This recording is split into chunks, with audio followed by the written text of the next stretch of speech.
What's going on, guys? Welcome back to another Game Time Discussions. I'm Imre Cuzzy. I'm sitting with Cameron Selby, and we're going to be going over the Week 15 slate of football this week. Lots of really good games, actually, and there's one game that really sticks out.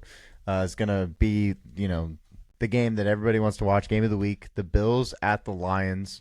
That game is going to be a lot of fun. There's also, of course, other good games, but that one really, really piques my interest. Yeah, I don't know if there's been a higher total this year.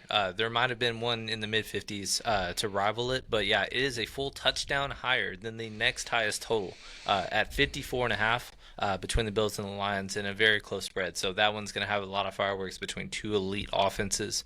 Next up, surprisingly, the Bengals at Titans is the second highest total on a 12-game slate. At 47.5, followed by the Dolphins and the Texans, which should be a fun one. Texans coming off a bye. Miami's really hitting their stride with Tua lately. Patriots and Cardinals are, a kind of pukey, neither are puke, but just gross looking top scoring game. Buccaneers Chargers, sneaky fun one. And then two contrarian games I picked out this week that are really fun based on value. Cowboys at Panthers at 43.5, and then Commanders coming off a bye versus the Saints in a dome. It's going to be 43. Yeah. Any news that we need to be looking out for while this week? I know that there's some injuries to some quarterbacks for sure. A ton to look out for. A lot of TBDs. But we just mentioned the Saints game. Derek Carr out multiple weeks, probably out for the season with a fractured left hand. But the starter is unknown right now. I mean, obviously Jake Haener came in to take the knee, but Spencer Rattler was the emergency quarterback, so obviously he could not. And in Derek Carr's earlier absence this year, Spencer Rattler got the starts, and he was one of our puke stacks at one point. So he might be in the pool again if he is named the starter for some reason. We saw a couple of announcements already, like George Pickens doubtful for this week already, which that's not a good sign going into their toughest stretch of the season with 3 games in 10 days, all against elite teams. They were really kind of inept offensively in the past game without him, but they still won by 13 because they just are a really good football team. Several running back injuries, and then we'll just kind of go throughout as we pull up some guys. But we're going to talk about our first quarterback and a guy that we did not play enough of for the highest scoring fantasy quarterback game of all time at 51.5 fantasy points, Josh Allen. And a lot of it had to do with, just the uncomfortability of the stack to bring back with a really high RAM. Right. And there was a lot of value on the slate, and we wanted to get to. And we weren't necessarily wrong, but they had to have all-time games, and you had a Puka bring back having 45, while Josh Allen having 51, and 3 different guys scoring touchdowns. Just pay for them. Yeah. Just pay for them. It's doesn't matter anymore. Josh Allen is now $8,500, which is just absolutely insane number. But at the same time, like you said, it was hard to figure out who the receiver you wanted was. Khalil Shakur, 24.6 points. 106 on 5 receptions for a touchdown. Solid. Really, really good. Amari Cooper.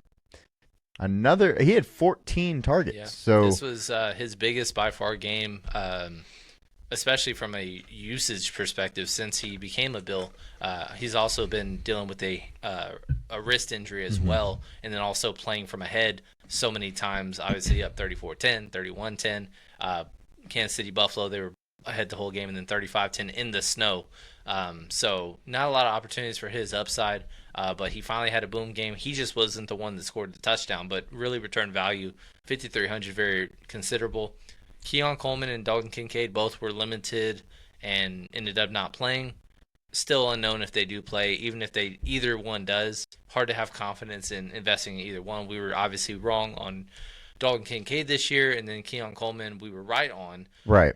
But at the same time, I don't think he really eats too much into the usage of a Khalil Shakir or Amari Cooper, which are pretty reasonably priced for their roles and their consistency of late. Yep. But this is the highest total, so we will be getting some of this game. And, of course, there's always good bringbacks on the Detroit side. So we just pick our favorite, basically. We always argue about who the best running back option is, but we're definitely going to get after some of those guys. Going over to the next game will be our Washington stack, looking at Jaden Daniels, both running backs. I don't know now, actually, that I can think about it. Nichols is at 53 is really tough. But I just was really shocked at the Brian Robinson price immediately once it came out. 62. He did have a ankle injury in week 12. Yeah. Week 13, it was uncertain, and even though Eckler was out due to a concussion, we were still worried of playing Brian Robinson in a tough matchup against Titans. It didn't freaking matter. He had 100 yards and a touchdown, like he's had a lot of this season. He just hasn't had as much pass catching upside. Well, but they didn't really need to because they were up by 23 and by a lot the entire game.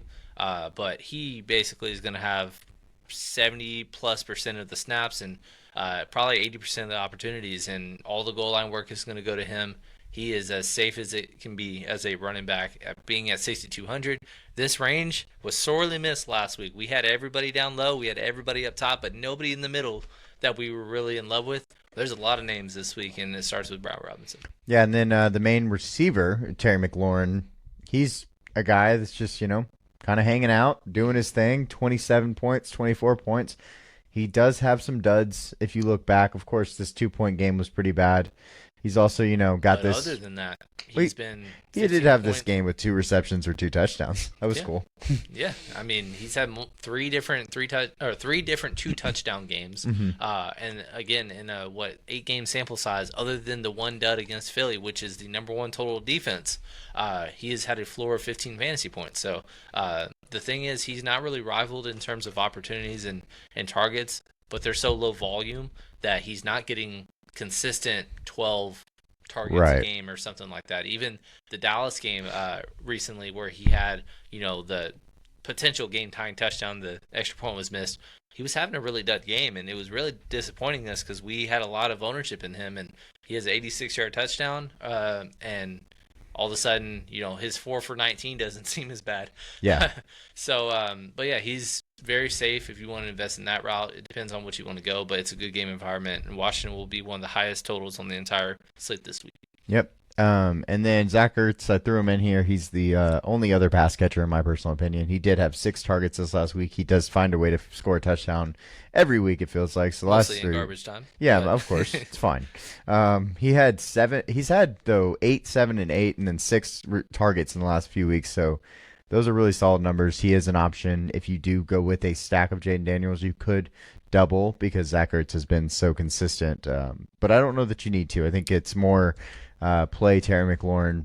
You could double with Brian Robinson because he will be the receiving back in this situation. So yeah, and I mean, there's not really anybody to double with other than those 2 guys. Right. Noah Brown, honorable mention because he has had the occasional 12, 13, 14-point game, including being the recipient of the best player of the year, which was the Hail Mary. Right. But he is also questionable at the moment.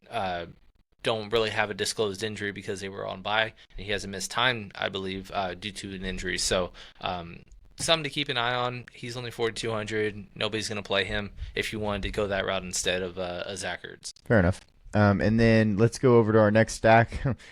Why not take MVP numbers for this for Joe Burrow and join them with a Triple Crown race front runner for every single receiving category and only win 5 games. It's an insane. It's one of the saddest things I've seen because I do believe that Joe Burrow, if they were winning these games, obviously he would be the MVP candidate that we would expect. They can't play defense. They give up too many points. They're going up at least against Tennessee this week. Last week they tried to lose to Dallas. So I think it's a very big thing. They were an interesting talking point during our power rankings because they cannot win close games, especially against good teams. Yeah. But they can compete with anybody, and nobody wants to play them. But at the same time, they're not pulling it out like we have seen in years past. But it's not from a fantasy perspective the fault at all of a Joe Burrow or a Jamar Chase or a Chase Brown or a T. Higgins. They've been incredible. Obviously, another stellar game from Joe Burrow. 25 points at least in 5 straight games. Pretty incredible.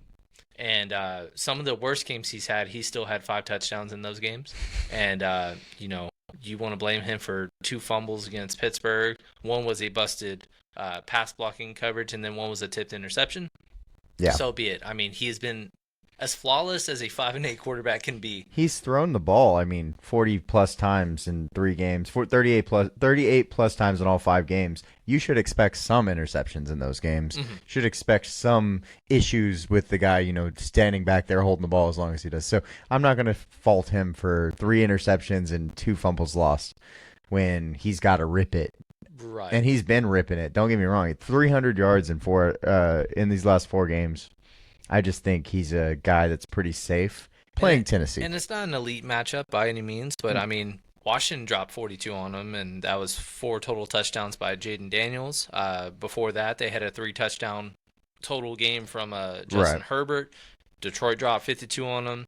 Buffalo dropped 34 on them. So they're a defense that can be scored on. They just haven't had enough elite matchups. They get to play Mac Jones and only allow 10 points, and it looks like it's on paper a bad matchup. But yeah, I mean, they've been decimated on the back end as well, and Jamar Chase has been matchup proof. I mean, Dallas wasn't awful against receivers, and he still goes for 14 for 177 and 2 touchdowns. So what are you going to do? We actually want a close game. Yes. More than anything between the Cincinnati Bengals and the Tennessee Titans, because they've played close games all year. Close game against Pittsburgh, close game against LA, 1-point game against Baltimore. The Raiders, they blew out, but all these games that are close, they're throwing the ball. And Jamar Chase has just been eating because of that. 1,300 yards. He has more than 80 points more fantasy-wise than the next best guy. He has been the one great receiver that we were, high five for the call that we've had, because not many people were on Jamar Chase, and on top of that, having the contract thing, he was falling down draft boards during best ball. We were seeing him go at the 110 and 111 when he started off at like the 1-3, and people just were not confident in him, and he's been the one mainstay of any receiver. Obviously, Justin Jefferson, talent-wise, is as talented, if not more. It's very debatable, but at the same time, he's been the one that's been more consistent and having the much higher upside this year, especially. Yeah, and then his teammate T. Higgins actually has the better PFF grade and has been considered, better at doing his job, maybe, is what that kind of comes down to. Looking at his game logs, he's been pretty solid, but he's 6,800, and you need some games in the 20s consistently to be comfortable getting him on a main slate, but he plays with Joe Burrow. He could be the guy that randomly gets 2 touchdowns. He has the upside of, 30 points. So I think he's definitely in the player pool, especially if you do play this. He's had one bad game, and it was obviously last night against the Cowboys, and it's just because he wasn't used because Jamar was just going everything. off, and Chase Brown was the second guy. But these 3 guys are the only people you need to stack Joe Burrow with. Just pick 2 and be happy about it. I mean, Chase Brown. Look at these targets. Great target share. I mean, my smash of the prop plays was his receiving yards being under 30 receiving yards, and he hit that early in the second quarter. Had a receiving touchdown and just 19 fantasy points in 5 straight games. This is the guy that we preferred over Zach Moss, and we called that also in best ball. Yep. We have a lot of teams advancing to the postseason that have both of those guys. Which Cincinnati, makes it really good. Cincinnati was our stand, and their 5-win stand, but they are hitting at the right time for best ball for us right now. So that's really good to see. And then going over to our next one, we have the Miami stack, Tua, against the Houston Texans, and then his running back Achane is his favorite receiver. Hasn't been of late. If you wanted to look at the game logs, Tyreek Hill and Jalen Waddle both are hitting their stride. Tyreek Hill just coming off his best game 14 of the season with 14 targets, 10 for 115 and a score. He's had 4 touchdowns in 5 games. Been really, really strong. This is the Tyreek people drafted and have known and loved for the last half decade, and it's been a product of just being able to score more and better matchups, and going against Houston, who gives up big plays, and being one of the highest totals on the slate. Miami is a very, very interesting team to me this week. Fair enough. And then Jalen Waddle on the other side, he had 12 targets this last week, 99 yards. People are sad that he didn't get 100. But yeah. He's had a bad year, but again, he's hitting his stride at the right time. So it's just like, where have you been? More so, Waddle, why haven't you been using him as much as you should have been? For sure. I mean, obviously, when Tua was out and it was just a plethora of bad quarterback play, there's nothing you can do about that. But since then, there was a lot of games where it's just like 3 targets, and 2 of those were early. And there was like the showdown where he had 50 yards, and basically all that was in the first quarter. And it's just like, look at all these single-digit games. Yep. And where's the boom that we know and love of Jalen Waddle? So him being on the 57, very interesting to me. Again, ownership's going to be low pretty much across the board because this is going to be the biggest slate that we've had in a long time because first time without buys, and it's going to be a lot of fun to see. But ownership wise, I don't think Miami is really that exposed right now. I see, what is that? Everybody is below 10% other than HN at 11.6. So I love Miami right now. Cool. HN that we just said, he had 14 attempts for 24 yards rushing. He has been one of the most inefficient players rushing wise in the last 5 weeks. He still scores 20 freaking fantasy points though every week, so it doesn't matter because he has such a big upside in the receiving game. We did say, they're just like the Cincinnati Bengals. These are the three guys. And hold on, let me go grab him. He's not in here yet. He's 5,400. He's really expensive. Jonnu Smith. These are the four guys. Pick your favorite two, basically, if you're going to play a build, and then go with that as your stack. Bring back on Houston. There's a good guy plays for Houston. His name's Nico Collins. If you haven't heard of him, he's pretty good at football. Add him to your player pool, and I think that's how you want to attack this game. I don't know how much you were box score watching the Dolphins and Jets game. Yeah, I heard. He had 0 catches on 0 yards, and then went to overtime, and then had 4 targets, 44 yards in the game-winning touchdown. So ridiculous. He lost me a lot of money on Thanksgiving night. I'll tell you that much. For not doing anything. Yeah. On Thanksgiving. Yeah, Thanksgiving like was having ballistic. 5, 6, 7 catches in the late third and fourth quarter when I had a line that was really, really doing well, and it was without on the stand. Jonnu. It was on the stand of not Jonnu, and we were like Tua playing in the cold. We were right about it, but also he ended up throwing 50 times and it didn't matter. And so sometimes that's just kind of the double-edged sword that you fall on is like you can call the game right and it just ends up being wrong because they salvage the way they do. Sometimes it's worked out for us, but a lot of times it does bite us in the butt. Well, Jonnu, maybe we gave what's the Arthur Smith? I gave him a lot of flack for playing so much Jonnu. Maybe we were wrong. Jonnu's just got that guy. Well, Kyle Pitts just isn't that guy. That might be That's also true. So, but yeah, so that was our Tua build. We're gonna go over to our Justin Herbert build. There's a few guys that I think we need to talk about here. Where is their running back? There he is. Gus in there, and then going over to wide receiver. Ladd should play this week. I believe he will so. play. He's dealing with multiple injuries, and they called him a true game time decision, but I don't think he really was. I think they knew he was going to be out, and who knows if they sit him one more week. But he's going to be questionable all week. But if he's in, I'm going to play him anyway. He's 6,300, and we've seen a good track record of, receivers coming off small-term injuries and just instantly being productive. But he's also hitting his stride at the right time. Had a 123-yard game, then an 83-yard game, and then he had 100 yards at halftime of this game, and that was the one that he left due to injury. He was going to take down if you had him in Week 13. But, yeah, very reasonably priced. Tampa is dead last by a wide margin against the pass game. Yeah. And on top of that, Antoine Winfield now out for a couple weeks as well. He's their best defensive player.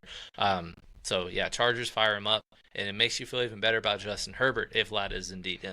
Well, also I was going to say he hasn't scored the touchdowns. He's had these good games without scoring touchdowns. So if you add a touchdown in there, those games just get boosted immediately, and that's what you need, of course, in these games.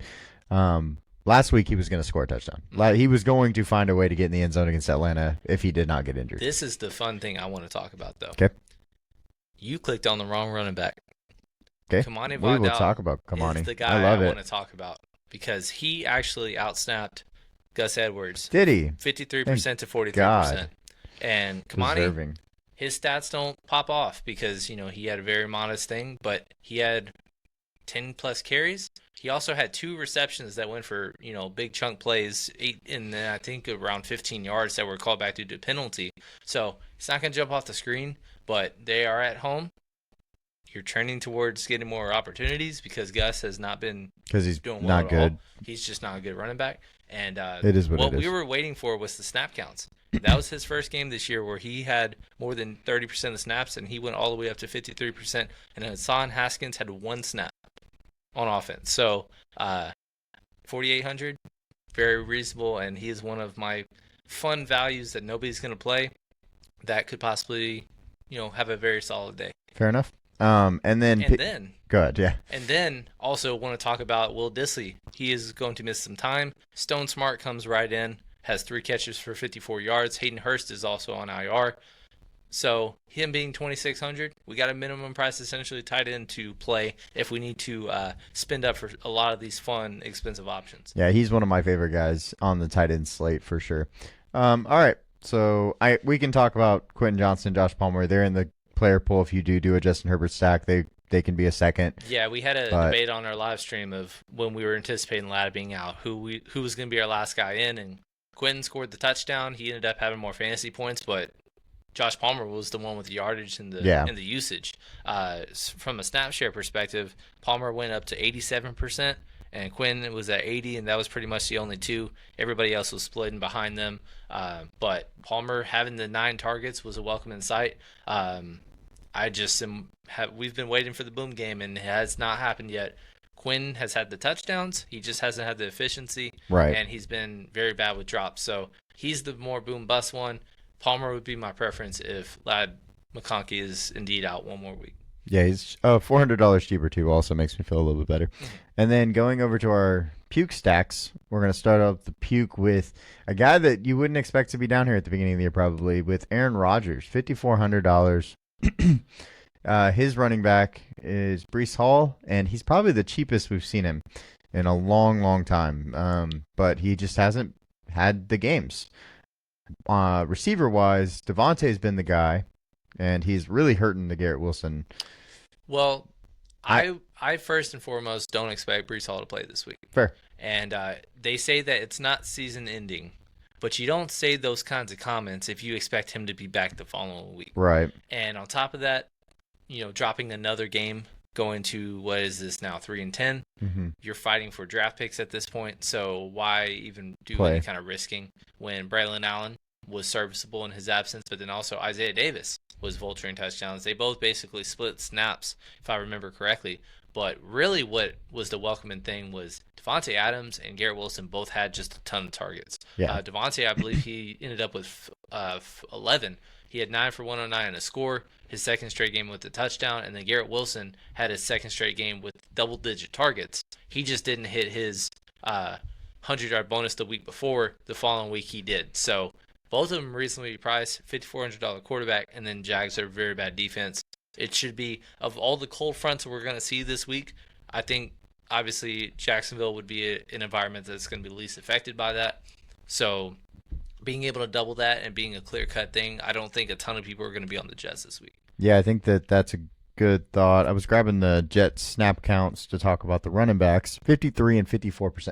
So Braylon Allen played 54%. Isaiah Davis plays 53%. Isaiah Davis is the pass-catching back, which is always a good thing, but Braylon Allen is probably the goal line back, but that doesn't always mean anything because Isaiah Davis will just take it in for 15. Touchdown, but then also 15 yards. Breece Hall had about 4 catches for 40 yards as well. So, I mean, they're both going to split snaps, and they're both in the player pool if you wanted to include them as just single pieces or what have you, last guys in, if you wanted to prefer it that route. But Jets right now, every skill player is below 8% owned. So it's a leverage thing for me, and then Aaron Rodgers being less than 5%, being 5,400 opens up a lot, and it's a good matchup. Fair enough. And then our last quarterback, our other puke quarterback, is going to be Bryce Young. He's been playing a lot better. We talked about this last week, that he's just been playing better since he got benched. Now, he has some receivers, but there's like 3 or 4 or 5 of them. Well, it really starts with Adam Thielen. Yeah. If you look at his game log over the last couple of weeks, he's $5,400. That one. And then, so back-to-back weeks with 10 and 11 targets. He had a touchdown and one with 99 yards, and then averaged it up to 100, just over 100 with this past week, just eclipsing it. But 22 points in 2 straight games. He's the guy that's getting all the looks and all the targets. We saw what Jamar Chase just did to the Dallas Cowboys on Monday night. It's a short week. Carolina is now favored in this game, too. So, and I'm really rooting for him, honestly. Yeah. I'm rooting for him. I bet you are. Let's do it. Let's go Panthers. But yeah, Adam Thielen, Really, really fun play today, or on this spot. There's a lot of 5K receivers that are really, really in good spots this week, and it starts with Adam Thielen in my eyes. And Xavier Leggett, you cannot discount either. He would have had the game winning or game leading touchdown had he not dropped it. Back-to-back games with 8 targets. He just has not had the boom due for a touchdown if you wanted to go that route. But secondary piece, that's 4,700. Not really many other receivers are getting a ton of looks. David Moore's been reasonable, but he's also cheap too if you want to go that route, $3,900. Well, I was going to say, looking at the snap counts, Xavier Leggett, 87%. Adam Thielen, 75%. David Moore was 87%. So when you get a guy that's on the field. Yeah, I think he's had 3 straight games with 5 important. targets. So, and then on top of that, Jatavion Sanders, I don't know how he's playing after the injury he had. He basically landed on his head. He did not play a ton, I don't think, and did not catch his only target. Played 49%. 49. Tommy Okay. Trimble's played 65. Gotcha. So neither really were productive. They kind of cancel each other out. So I wouldn't really consider him stackable. But also Jonathan Brooks retore his ACL, which is a devastating injury. But that just kind of opens the door for Chuba Hubbard to be back to what he was, which was a top 7 weekly running back. If you want to go back 31 attempts. Week 10 and back, which is really what the usage was without Jonathan Brooks, but 29, 21, 11, 15, 18, 25, 30. And then you go back against Dallas, who's bad against running backs, and you saw Chase Brown go for 20 again against Dallas. So 6,500. I mean, you see some 5-6 target games in there as well. So he had 31 and touches last week. Exactly. So he's got all the volume, and if you just wanted the safest options in this entire offense and just wanted Chuba and Adam Thielen with Bryce Young, nobody's going to do that, and you're going to be tournamenting just doing that. For sure. Let me clear this one out. Let me go take these teams off. I always forget to do that, and then we just don't have anybody else.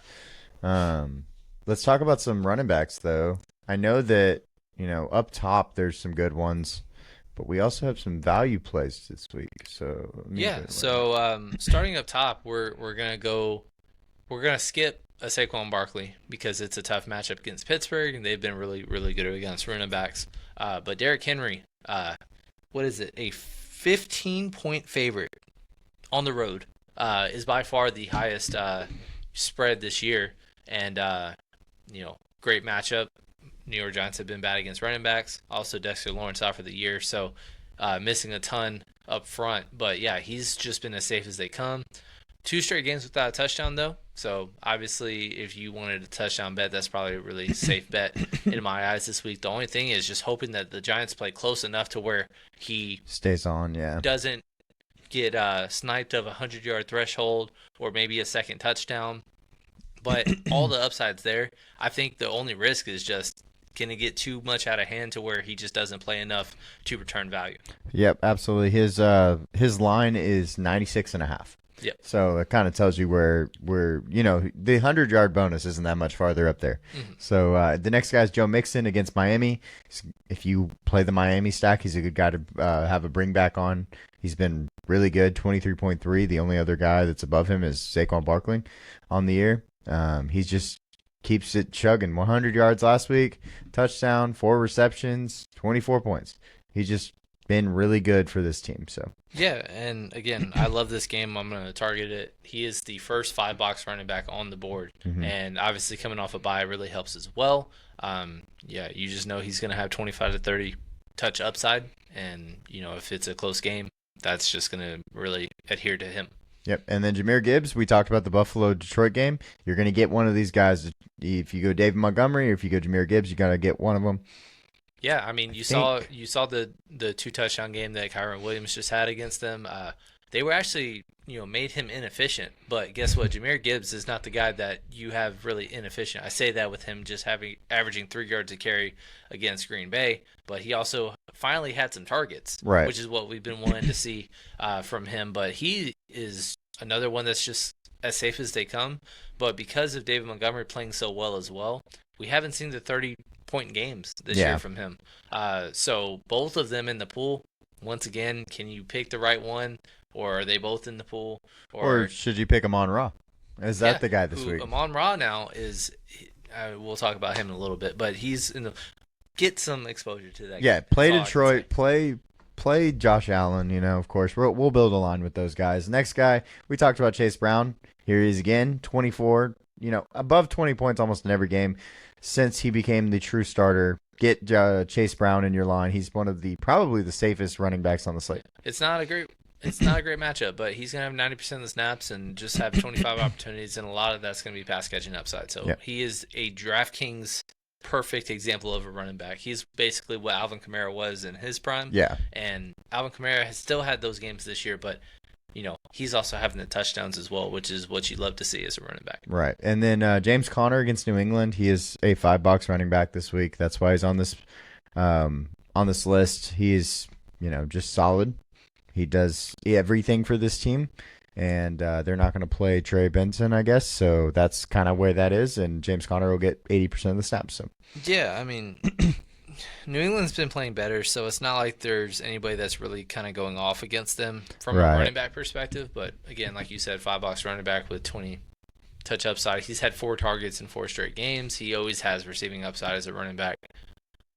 Sure. I don't know if I'm going to play him, but just he's worth mentioning. Yeah, he's one of the last guys, that I think he'd probably be one of the last guys I get to, but he's definitely a guy to talk about. I'd much rather play the Chuba Hubbard, which I just mentioned, $100 cheaper, better matchup at home as well. And, I love him this week. Brian Robinson, we talked about as well. I want to mention Rico Dowdle. Shout out to him because he is proving us wrong by being the right Cowboy running back to invest in this year. Back-to-back 100-yard games, career-high 131 rushing yards this past week. Again, Carolina's really bad against running backs, so both of these running backs are in play. Both sides of this game is in play. Rico Dowdle at 61, pretty modest price. Favorite bring back against the Carolina stack, for sure. And then Isaiah Pacheco finally got some touches this God. Past week. Yeah, I mean his first game or two back, you thought he would just kind of really be eased back into it. Only up to 46% of the snaps increasing, but what's important is Kareem Hunt's going the opposite way, and on top of that, just not really getting much of the goal line work. He hasn't scored yet, but it's coming, and he's going to project really well this week. He's only $6,000, and I think it's a really interesting play because with all the guys in the 6K plus range and on top as well, I don't think really anybody's going to flock to him. If I had to pull up his ownership right now, it would show me that he is 7% owned, which is really, really fun, and I don't even know if it'll get that high this week, just because it's not the best matchup that people are going to target, and he's still kind of working his way back. Yeah, he went from 37% in week 13 and then 46% this last week, but every time he's on the field, he's going to get the ball. I actually am very excited about the 4 targets. I think that's very interesting. I think that that number is good to see, especially because he's only playing 46% of the snaps. Hopefully that stays up really high for him. And then going to the next guy. Sorry, I went off the page. Ramondre Stevenson. Again, in that same matchup against Arizona. Arizona's been pretty rough Arizona's defense not very good. They've been rough against everything, but running backs is one of the things that you attack against them. Ramondre is playing okay, and he's getting these 70-ish yard games. Probably need a little bit more, but he is in the player pool. I mean, he's been very inefficient, but 3 of the last 4 games has had at least 21 opportunities. Yeah. And, that's what you love to see. He just hasn't scored touchdowns in those 4 straight games. But the game before that, when he had only 16 yards on 10 carries, he scored 2 touchdowns. Yeah. And he had 5 targets. So he's going to be a guy nobody wants to play. And he has just as good of a matchup as most of those guys. But, very, very under 5% owned-esque running back play that is pretty modestly priced. Yeah, and then the only other guy that we're going to talk about that we haven't already really talked about, we talked about Braylon Allen, Isaiah Davis, Kamani Vidal, and then now Justice Hill is the other guy in that same game as Derrick Henry. He has just as good of a matchup as Derrick Henry. Yeah. And the thing is, if you don't think it'll be close, then get a share of Justice Hill because nobody's going to play Justice Hill as a backup that he still has upside because we've seen multiple times in games this year where he is in on the second snap of the game. Yeah. Just based on scheme and what plays they want to run. But we've seen 6-7 target upside from him. We've seen boom plays where he had, the game clinching 51-yard touchdown against the Chargers on the Showdown slate a couple weeks ago. Just like him if you want to. He's less than 2% owned right now, and he's in just as good of a matchup as Derrick Henry. So if you play a ton of lines, just get over onto the field to him. Yeah, I think if you expect a blowout, this is the guy you could get to if you expect them to win by 30 or something, because they are 15.5-point favorites, I believe is what you said earlier. That kind of leans to Justice Hill because you need to just put in your backup running back and not get Derrick Henry hurt. In a tight game against the Chargers, this past game that he played 50% of the snaps, and Derrick Henry played 51 in a close game where they were, slightly ahead of the whole game. So it really catered more to Derrick Henry. But guess who closed out the game? And, like I said, they just really surprisingly split a lot of the snaps together this year. So it's really just a game environment. So anytime that you think Baltimore is going to be playing from behind or by a lot ahead, he is definitely worth mentioning. Yeah, let's start our lineup builds. Who's your favorite quarterback? What are we going to do here? Because I think it's well, I'm going to say, how expensive do you want to go? And what's interesting on this slate, because I know 12 gamer, that just kind of implies that the money spot is going to be higher than you think, but I think it's just going to mean that everybody's less chalky. So, fair. Big plays that go off, you're not going to have a 60% owned Zach Charbonnet going for 40 and then not hurting you if you have him, or Josh Allen, being the 15% on quarterback going for 51. So, I think it'll be pretty spread out this week. But that being said, I think I want to start off with a Tua build with Tyreek and Jalen. And because of all the quarterbacks that we mentioned having rather expensive receivers, there's not really a way to just fit a ton of just elite guys in this week, and it really kind of fits your line the way you do it. So we've usually been doing 2 to 3 lines with our favorite quarterback, and then 2 lines with another, and then 1 with our last guy. We might just have 4 or 5 different quarterbacks this week, just because it's so spread out that we want exposure to a lot of these elite guys up top.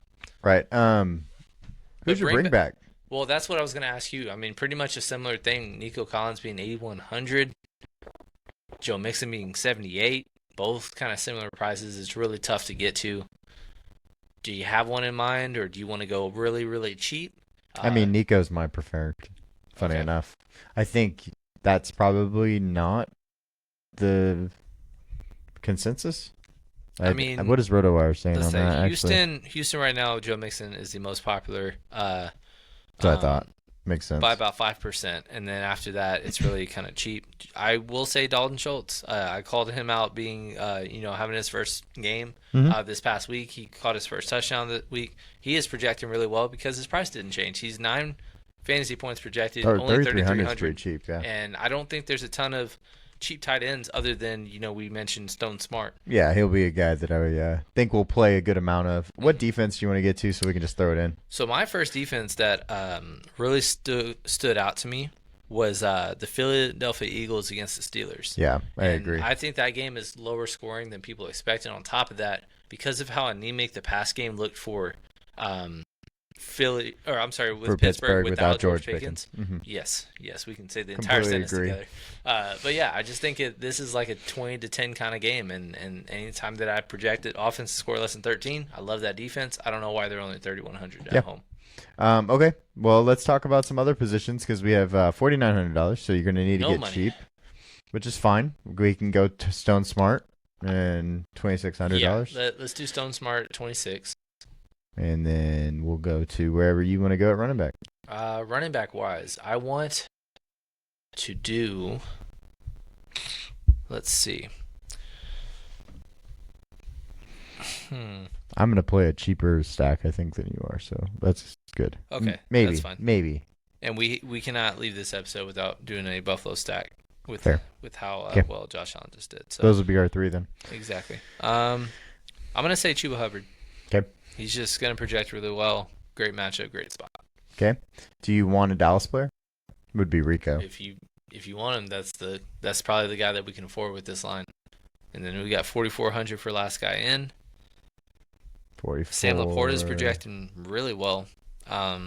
We don't have anybody in that Buffalo and Detroit game at the moment. Ty Johnson. Devon Vele projecting well as well at 4,200. Well, we don't have to play Rico. I was just asking if that was the guy you wanted to play. You don't have to. Well, how else are we going to break some rules? What other running back would you want to go instead of Rico? Well, I don't think we can afford the ones that I want to go. Let's see. Well, honestly, I could go $100 down and be more comfortable with Isaiah Pacheco. But if I had to pick a guy that's lower, maybe one of the New York Jets guys would be my preference. Do you have a lean on which one? Isaiah Davis I would probably is $400 cheaper. Let me pull up their snap counts real quick. Just to 54 and 53. 54, 53. Yeah. Oh, fun. Fun stuff. So, good luck. I'd probably say 6 targets, though. Let's go with Braylon Allen. Okay. 5,400. Sounds good. And then that gives us 5,100, which is reasonable. Adam Thielen is 54. The easiest way to do that, if you want to go that route, is going to Rico instead of Chuba, and then that's enough for Adam Thielen in that lineup right there. But if you didn't want to do that, then that's fine. We can do something else for last guy. Well, who do you think your last guy would be at 5? It's not as fun. It is not fun.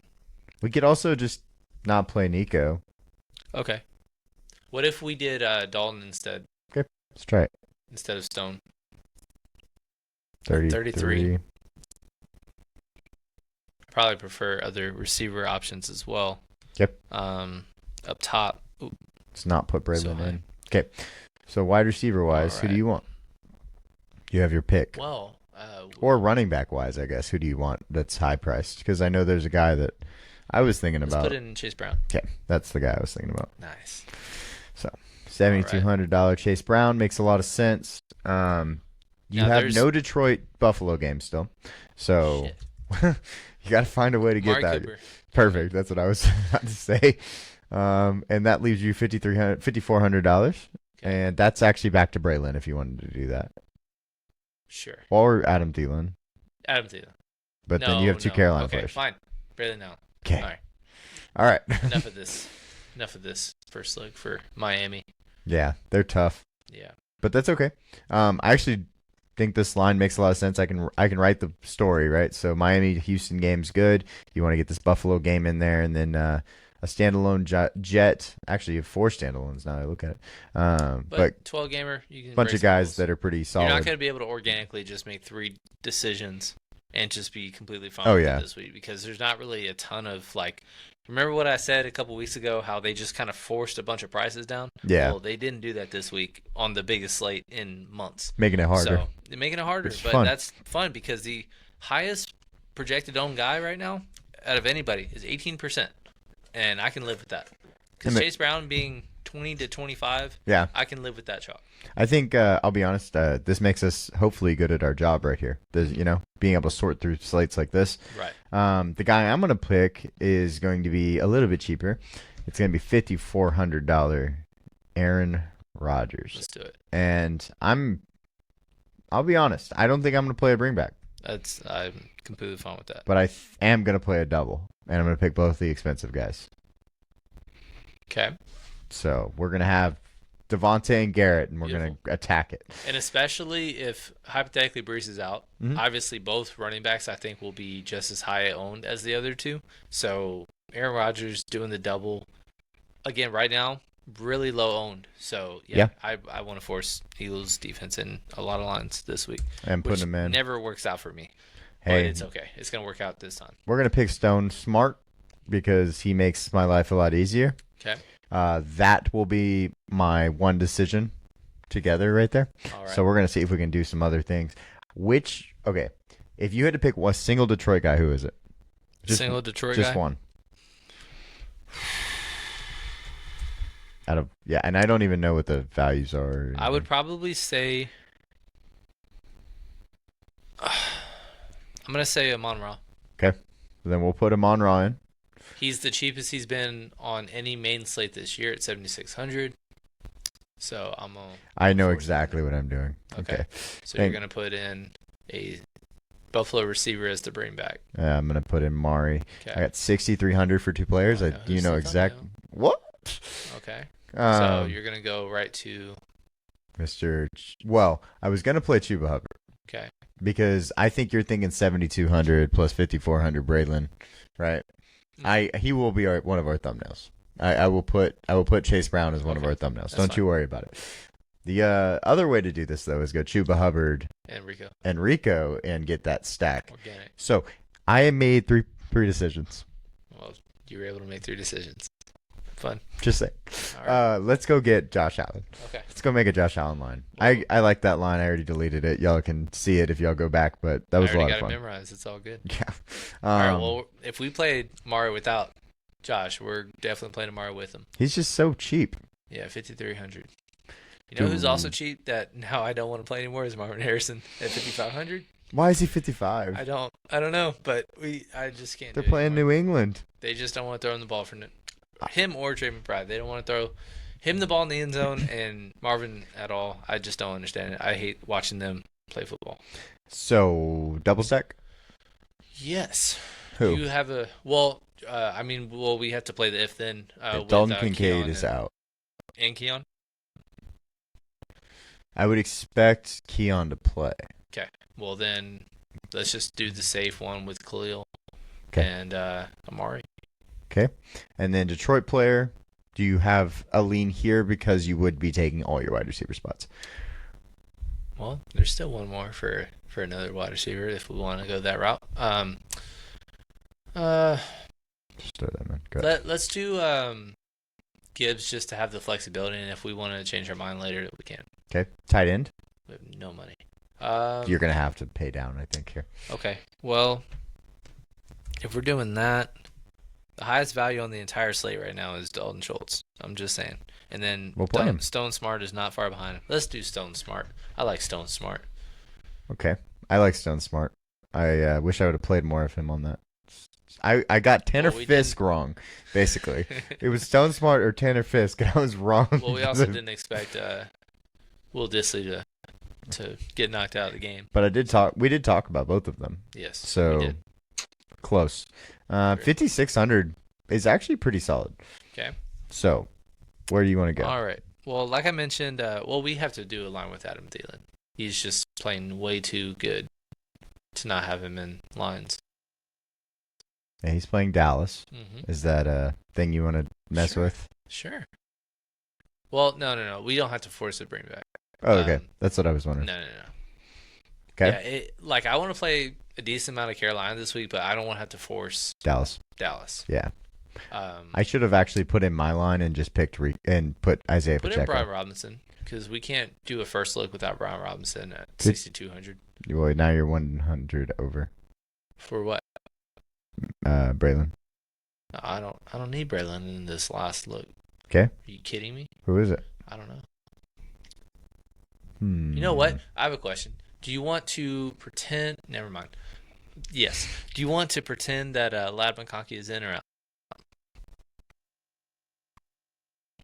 I guess I would think he was out. He's out? Okay. I think I prefer a Dalton Schultz Okay. and then Josh Palmer's last guy. I'm not against that.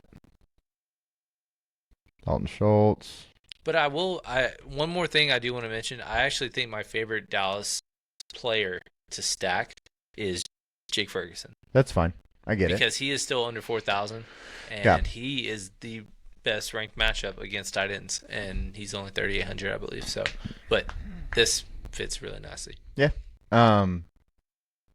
Doing double Buffalo is going to be a lot of money this week because you got to get a Detroit player, and they're all 7,000. So that's something we'll have to look into. We'll, of course, talk about this on our show. But what's fun on is Sunday. So once again, this game, Buffalo-Detroit, is a touchdown higher than the second highest total on the slate. And the highest owned player is 11.8% on that entire game. Remember when, who was it last week that was the number 2 highest? Because we were talking about that game and we wanted to play it, but we ended up not playing enough of it. Oh, who was, I have the thing. Hold on. Let me grab it. Shoot, while I'm blanking. You know what I'm talking about, though.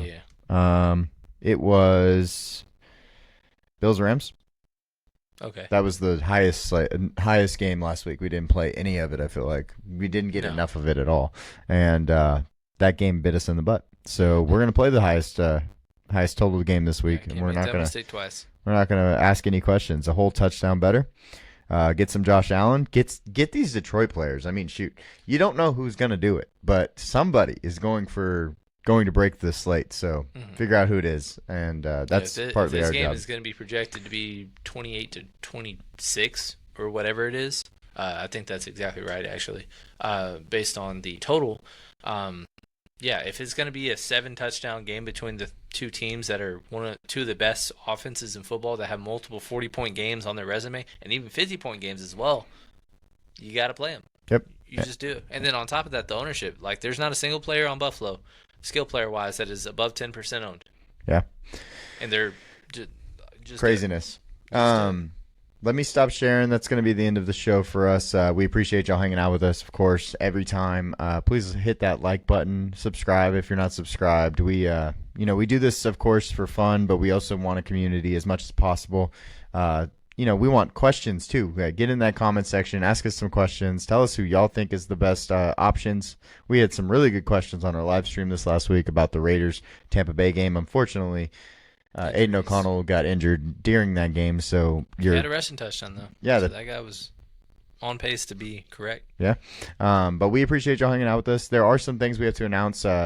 So this video will come out on Friday, and so that means that one day from now there will be college football bracket bowl mania, and it will be our last day before you can sign up for our contest. We are putting on a contest on ESPN. It is in our bio on this YouTube channel, and that contest we are going to be giving out to the top 3 people merch for everybody, and then also first place will be getting a $25 gift card to the NFL shop. So make sure that you're a part of that, because if you miss out, I am sorry. I can only do so much. I think we've talked about it 20 times, so And you also have to be subscribed to be eligible to win the prize. So yes. Just be sure, if you have not already, click that like button, click the subscribe button. We're going to be checking before we send you that code if and when you do get one of the top 3 prizes. But yeah, we cannot wait. Please check out our bowl pick'em that we did and we should have uploaded by now. But again, when you do enter, you can still maneuver around your confidence and your picks. Yes. Until that game locks. Until that kicker kicks that ball off, you are able to change your picks as much as you want. You just have to sign up by Saturday, I believe at 3 o'clock, if I remember. First game, I don't know what time whenever it is. Jackson Just State have it game done is. by Saturday morning. Just be happy about your life. But yeah, a whole lot of fun. We're kicking it and killing it on showdowns. Yes. Emory had the first place line on Monday Night Football, and it was very fun until we realized he only played in the cash game. Yeah, he didn't play it in the right game. Yeah, guys. It's all good. He nailed the optimal line, which is like the 3rd or 4th time we've basically done that this season on a showdown, which is pretty sick on the first year covering. Actually, and hand building. We don't do No, this is a feel thing, man. Yeah, this is a vibe. You know, we're a vibe guy. We're part stats, part vibes. We're going to be talking about best ball and how many of our teams are advancing, because we did have a really good advance rate, I believe. Did you check? Mine wasn't as good because this last week I lost like 3 or 4 teams. And, yeah, it was such sad luck. To the field, but a lot of it's because we take stands. We don't we're going to get 18% of every single player and just hopefully we have the right combination. No, if we love a player, we're going to get a shit ton of him, and we're going to be right or wrong. There's a lot of right that we have, but there's also a lot of wrong, and we can't wait to do recaps to talk about those things. But enough about what's to come, except for one more thing. Be sure to be there on the Sunday live stream. But a lot of things coming up. Very getting down to the end of the season. It's a whole lot of fun. We've had a blast covering the season so far, both in college and NFL, and we just cannot thank you guys enough for joining this community so far, and hopefully you stay around for a long, long time. Yeah, absolutely. We appreciate y'all hanging out with us, and we'll see y'all next time.